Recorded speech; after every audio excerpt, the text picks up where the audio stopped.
এই বাচ্চার কথা কেউ মনে রাখবে না, এই বাচ্চাটার কথা কেউ মনে রাখবে না। 3 মাস পরে, 6 মাস পরে, 1 বছর পরে আরো নতুন ইস্যু আসবে, আরো নতুন পাপ হবে, আরো বড় বড় ঘটনা ঘটবে।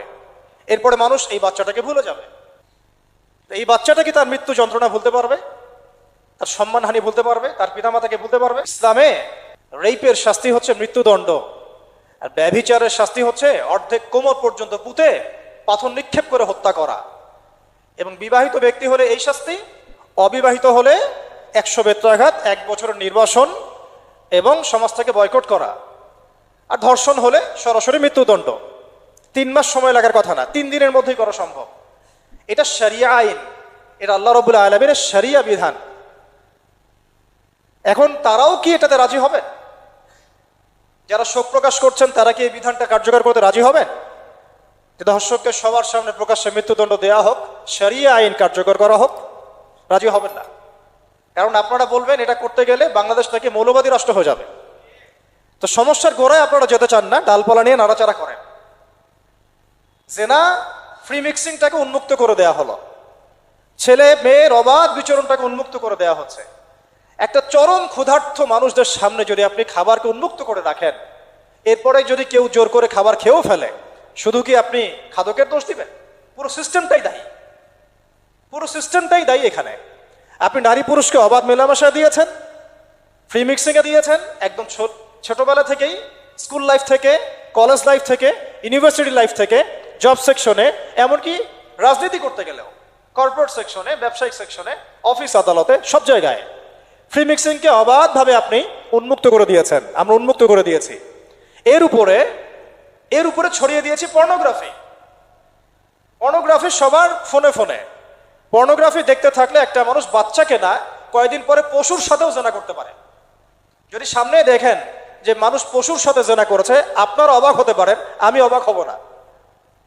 কারণ পর্নোগ্রাফি মানুষকে পশুর সাথেও জেনা করতে শেখাবে। বাচ্চা তো কিছুই না। এর উপর আছে বিবাহ বহির্ভূত সম্পর্ক, ব্যভিচার, জিনা, ফ্রি মিক্সিং, ভ্যালেন্টাইন্স ডের মতো দিবসগুলো পালন করে ছেলে মেয়ের অবাধ মেলামেশা। আর এই জেনাগুলোকে আমরা বলছি গাছে আসার গল্প, যেখানে ওর উপরে 100 বেত্রাঘাতের শাস্তি অলরেডি মজুদ হয়ে গেছে। আর কতগুলো যে জেনা হয়েছে এটা তো আল্লাহ পাক ভালো জানেন। একটা দুইটা তো করে নাই, একটার পর একটা চেঞ্জ করেছে। বিবাহিত ব্যক্তি পর্যন্ত অন্যের স্ত্রীর সাথে জেনা করেছে। আর এটা তো ধর্ম তো অনেক বড় বিষয়, ধর্ম তো অনেক বড় বিষয়। এটা তো মানবতা বিরোধী অপরাধ, এটা থেকে মানবতা বিরোধী অপরাধ। এখন সমস্যা কি এককেন্দ্রিক? এটা বহুমুখী সমস্যা। ফ্রি মিক্সিং রেখেছেন, পর্ন চালু করে দিয়েছেন, এবং সবচেয়ে বড় কথা এর শরঈ বিচারটুকু নিশ্চিত হচ্ছে না। তাহলে সমাজের মধ্যে এগুলো কমবে না বাড়বে? সিম্পল, সমাজের মধ্যে এগুলো বাড়বে। 6টা কাজ করেন, ইনশাআল্লাহ তাআলা কমে যাবে।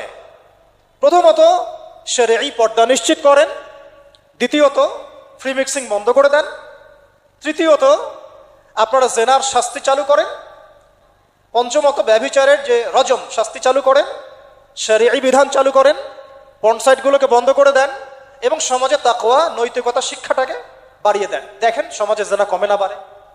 কিন্তু কেউ এই সমস্যার গোড়ায় যাবে না। একটা ইস্যু আসবে, একটা ইস্যু যাবে। আজকে আপনার বোন তো কালকে আমার বোন, কালকে অমুকের বোন, কালকে তার মেয়ে, নিজের ঘর পর্যন্ত চলে আসছে। আর কয়টা রিপোর্টই বা আমাদের সমাজের সামনে আসে? যে কয়েকটা রিপোর্ট সামনে এসেছে এগুলো 50%ও না। বহু মেয়ে এগুলো বলতেও পারে না লজ্জায়।